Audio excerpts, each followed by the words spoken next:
Welcome back everybody. Gue bilang juga apa? Nah, disinilah Anda tahu sekarang benar-benar Anda tahu bahwa Amerika Serikat adalah benar-benar negara superpower. Amerika Serikat tidak bisa dibanding dengan negara lain. Dari sejak setelah Perang Dunia Kedua sampai dengan sekarang, Amerika Serikat tetap berkuasa. Berkuasa dalam ekonomi dan berkuasa dalam dunia politik. Gue bilang juga apa?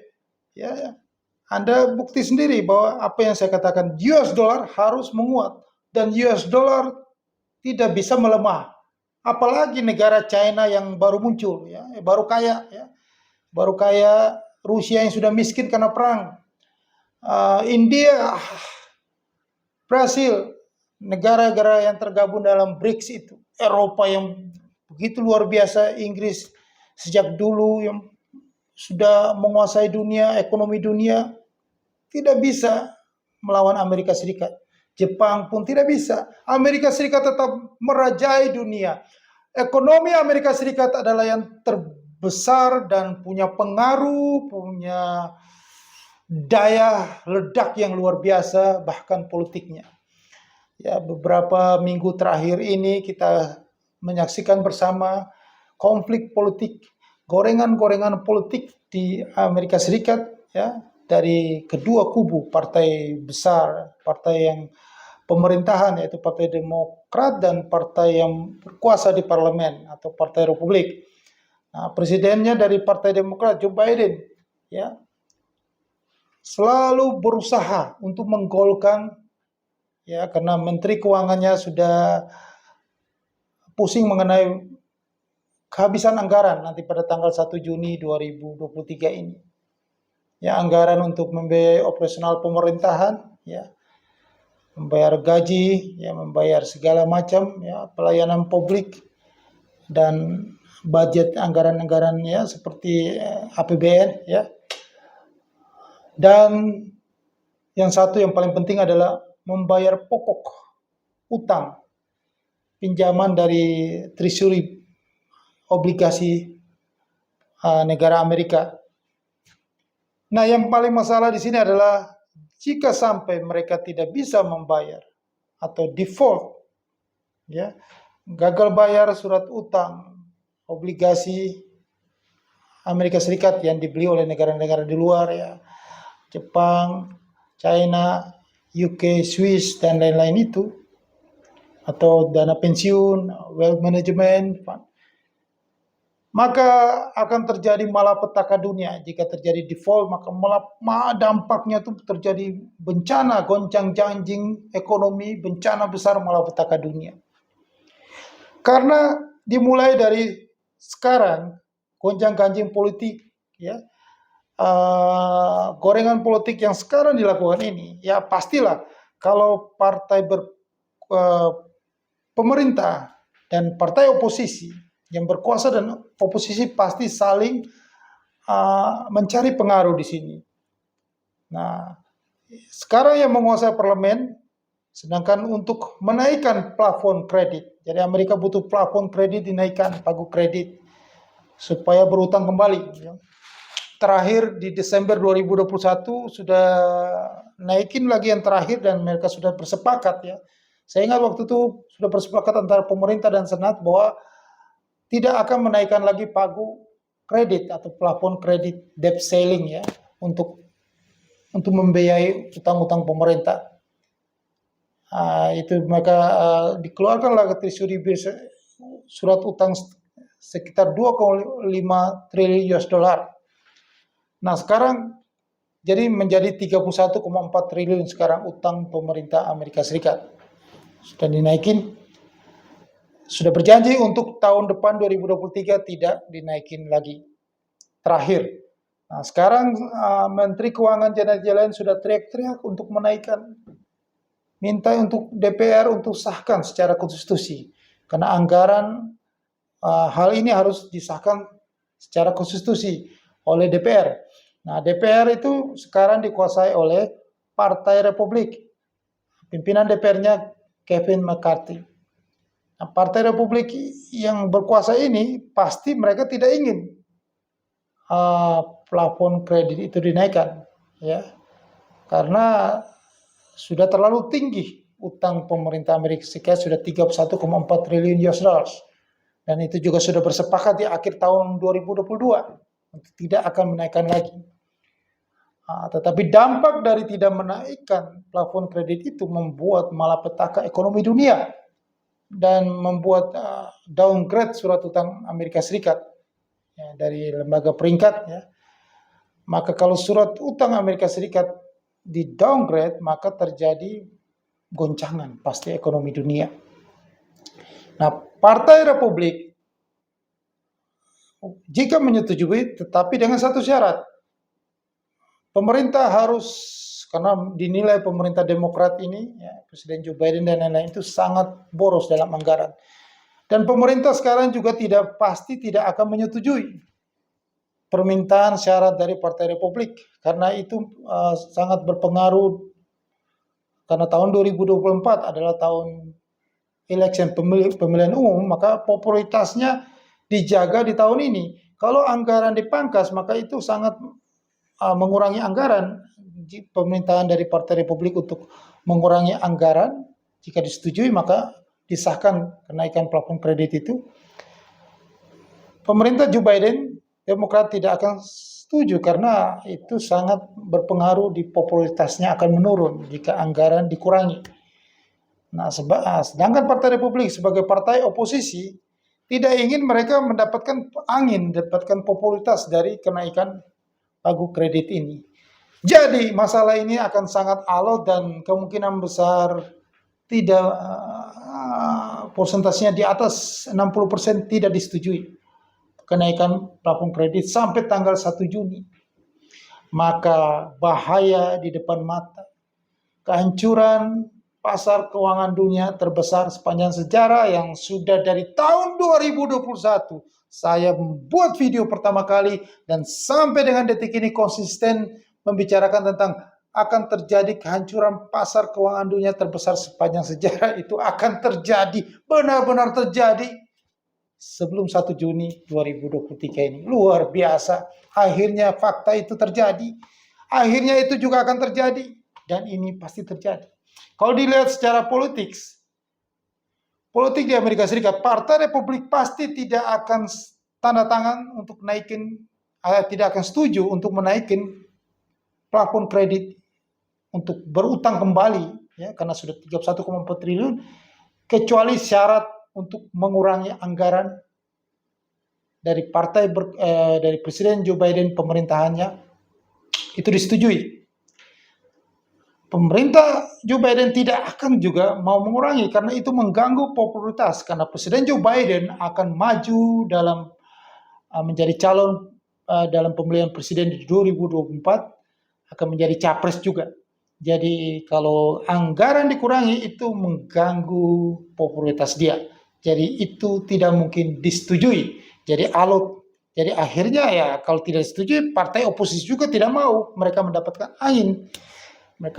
Jadi akhirnya pembicaraan ini akan alot terus sampai di atas tanggal 1 Juni. Dan Janet Yellen sudah menetapkan tanggal 1 Juni itu, maka disitulah terjadi kehancuran pasar keuangan dunia. Bencana malapetaka ekonomi dunia akan terjadi. Benar-benar luar biasa. Prediksi ini akan menjadi kenyataan akhir Mei dan bulan Juni. US dollar itu akan sangat kuat.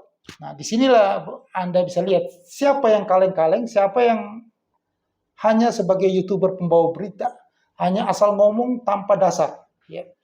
Dari Amerika, sejak tahun lalu, Robert Kiyosaki selalu menggambar-gambarkan bahwa kalau terjadi default, maka US dollar melemah. Di sini saya lihat, dia ini memang bukan seorang ekonom. Ya. Jadi asal ngomong, tidak punya logika berpikir dasar ekonomi yang benar. Kalau default, itu US dollar itu bukan melemah, makin menguat. Dia bicara US dollar melemah, dari dialah sampai YouTuber-YouTuber di seluruh dunia.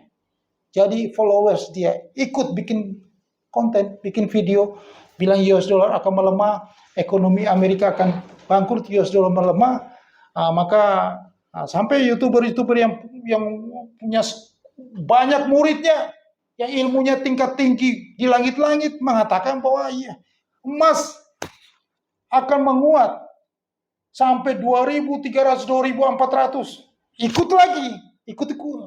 Bank of America 2.200. Hanya di Roh TV yang mengatakan bahwa emas itu akan drop ke 1.450 US dollar per troy ounce. Ada di bulan lalu video saya untuk membantah mereka-mereka yang asal ngomong gitu loh. Ya, ini jejak digital tetap ada supaya masyarakat tahu gitu loh.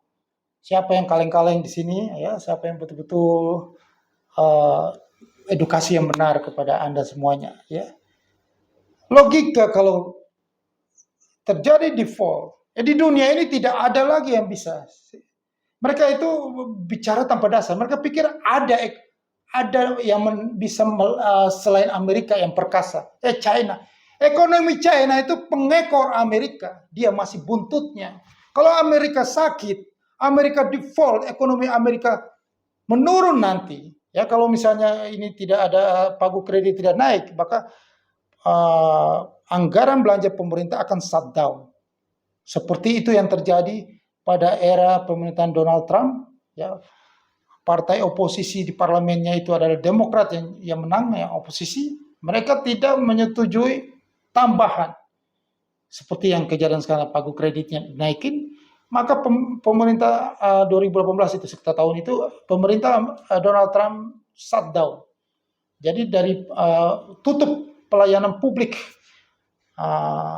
untuk operasional pemerintahan tutup selama 35 hari. Tetapi di saat itu pemerintah Donald Trump tidak sampai default. Hanya tutup operasional pemerintah selama 35 hari. Disitulah terjadi banyak sekali pengangguran. PDB-nya menurun, ya, dampaknya luar biasa. Hanya 35 hari. Nah, nanti pada saat tanggal 1 Juni ini misalnya, pagu kredit tidak naik, maka dampaknya itu luar biasa. Ya. Banyak akan terjadi PHK. Lembaga-lembaga riset, ya, ternama, ya, sudah Moody's Investor Service sudah mengatakan bahwa kemungkinan ada 2 juta pekerja akan di PHK. Ya. Bahkan PDB Amerika akan menurun 0,6%. Ya. Jadi ekonomi akan melambat. Banyak sekali akan terjadi kemunduran. Ada juga dari lembaga lain mengatakan sampai 8,4 juta tenaga kerja yang kena PHK. Nah, ini dampak dari utang, dapat dari masalah yang gorengan politik yang sedang dilakukan ini. Jadi kalau Amerika sampai terjadi tidak naik plafon kredit itu, tidak ada dana itu, maka dampaknya besar terhadap ekonomi. Otomatis negara luar seperti China juga akan kena dampaknya. Orang Amerika ekonominya melambat, maka mereka tidak bisa mengekspor barang-barang, tidak ada yang belanja, tidak ada yang beli. Dan dampak yang paling besar di sini adalah kalau misalnya terjadi default untuk bayar pokok pinjaman surat utang, ya, dari negara-negara yang memberi utang kepada Amerika Serikat, obligasinya, maka terjadi lonjakan kenaikan suku bunga. Karena kalau jika di downgrade surat utang itu kalau berisiko, maka yang akan menarik, yang membuat surat utang obligasi itu menarik adalah tingkat yieldnya, kuponnya. Maka suku bunga, tingkat kupon itu akan naik, maka suku bunga itu akan naik. Ya, semua akan naik.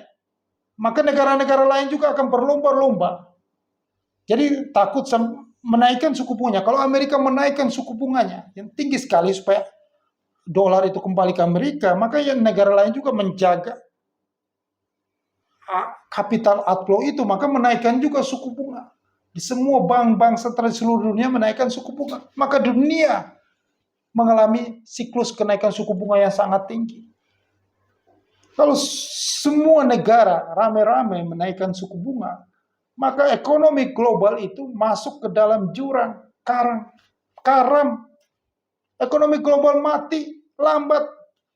maka kehancuranlah pasar saham turun. Dow Jones ke 16.000, Nasdaq ke 5.000. Itu terjadi. Jadi siapa yang kaleng-kaleng di sini? Anda bisa buktikan.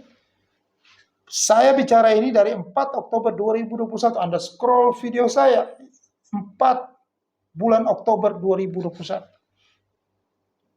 Kehancuran pasar keuangan dunia terbesar sepanjang sejarah akan terjadi. Dan saya selalu bicara tentang Great Depression. Kejadian 100 tahun. Ya, pada tahun 1939 di Amerika Serikat.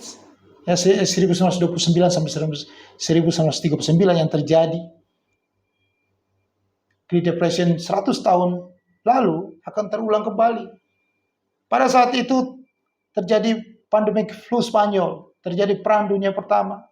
Setelah itu terjadi Great Depression. Nah, ini kalau misalnya nanti terjadi default, benar-benar terjadi di Amerika Serikat default, maka itu memicu Great Depression. Great Depression, depresi besar di seluruh dunia. Ya, mudah-mudahan itu tidak terjadi. Walaupun itu tidak terjadi pun, market itu pasti hancur, pasar keuangan dunia hancur. Karena The Fed juga sudah inflasi masih tinggi, masih panas, jauh, belum nyampe ke 2%.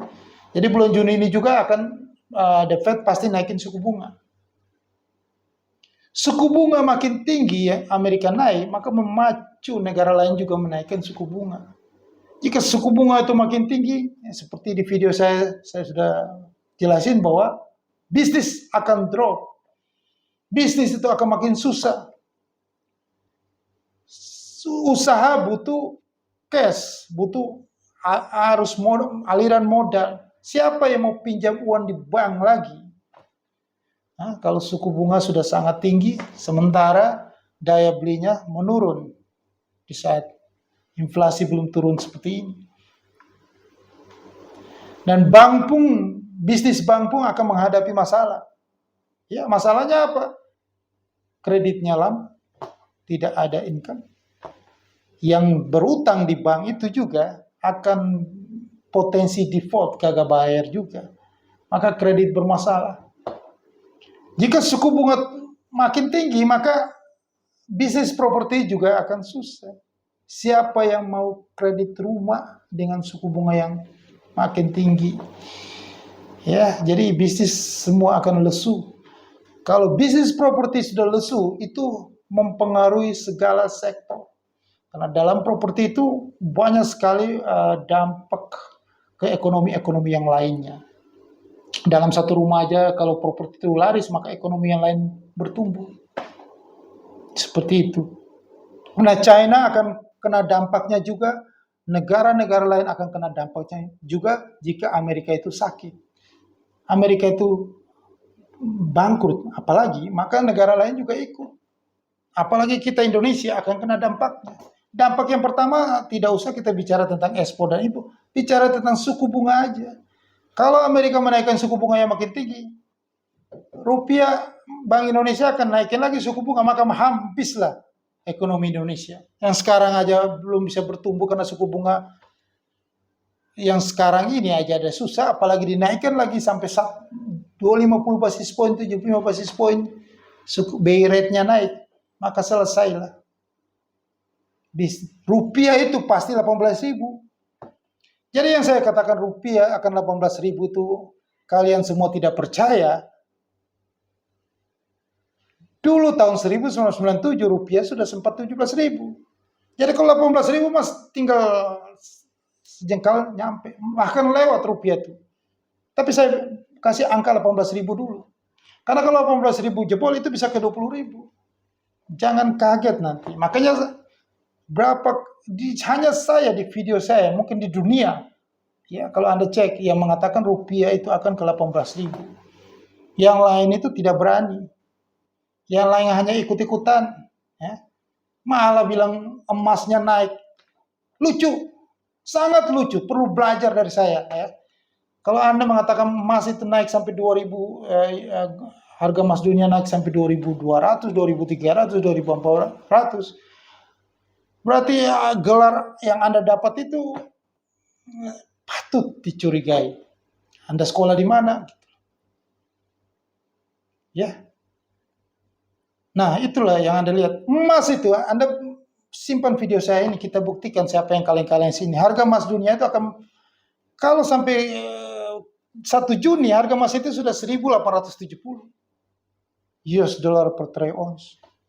1.870 US dollar per troy ounce. Kalau saya katakan tanggal, dan saya nggak pakai ilmu di langit-langit, tapi saya katakan 1.870 kalau 1 Juni itu ada sesuatu terjadi. Tetapi walaupun tidak terjadi, pokoknya emas itu akan menuju, harga emas dunia itu akan menuju 1.870. Itu harga itu harus dijemput dalam waktu dekat ini. Bagaimana dibilang 2.300, 2.200? Aduh, mendingan sudah punya gelar banyak, tambah lagi kalau bisa, ya. Malu kita, ya. Saya ya gimana ya kalau ngomong kayak begitu? Edukasilah yang benar gitu loh. Kalau ilmunya belum nyampe, ya belum bisa, jangan berbicara di publik. Karena ini tersimpan, semua orang akan tahu gitu. Ya. Ini tidak pernah hilang jejak ini gitu. Nah, saya mengatakan selalu US dollar itu akan menguat, US dollar tidak pernah melemah. Bahkan malah sampai 98, 97. Di kondisi sekarang ini, US dollar itu harus menuju kembali ke 114 indeks US dollarnya. Dan mata uang Eropa, saya selalu mengatakan, mungkin saya di dunia satu-satunya. Mata uang Eropa, ya Eropa yang paling besar itu ya, decade, pound sterling, dan euro, itu akan tembus satu paritas terhadap US dollar. Itu saya ngomong jauh-jauh hari. Euro memang sudah tembus satu paritas, tapi yang satu ini, decade ini belum. Dan ini dalam sejarah akan tembus paritas.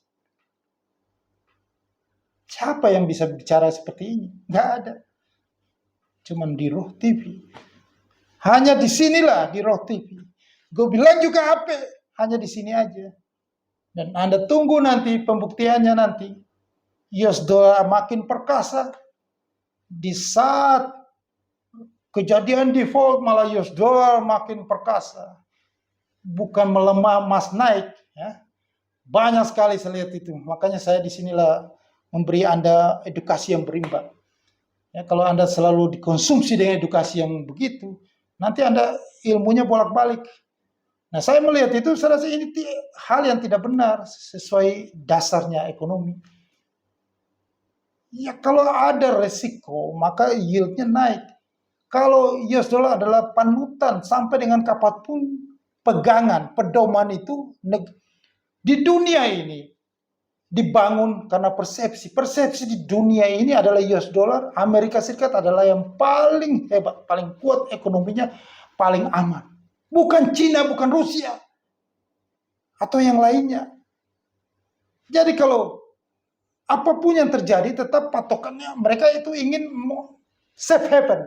Amannya itu safe haven itu US dollar. Itu titik. Tidak ada safe haven yuan atau BRICS lah, apalah. Benar-benar gue heran loh. Kok ada yang berpikir seperti itu di zaman sekarang ini? Masih mundur cara berpikirnya. Safe haven itu adalah US dollar.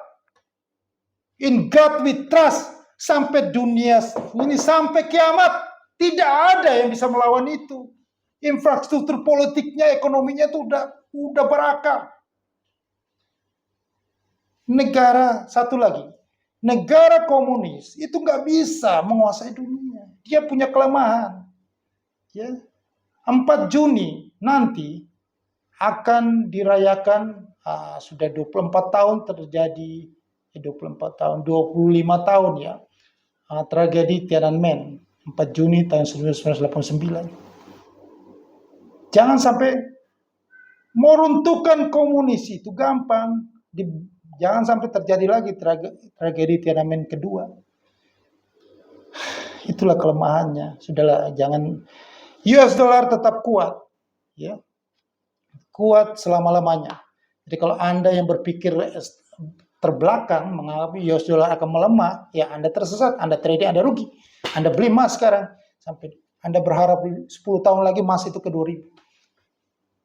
Saya kasih tahu ini, kalau Anda percaya yang sana, ya silakan Anda beli Mas. Mas turun beli lagi, Mas turun beli lagi. Sampai 1.450 call margin.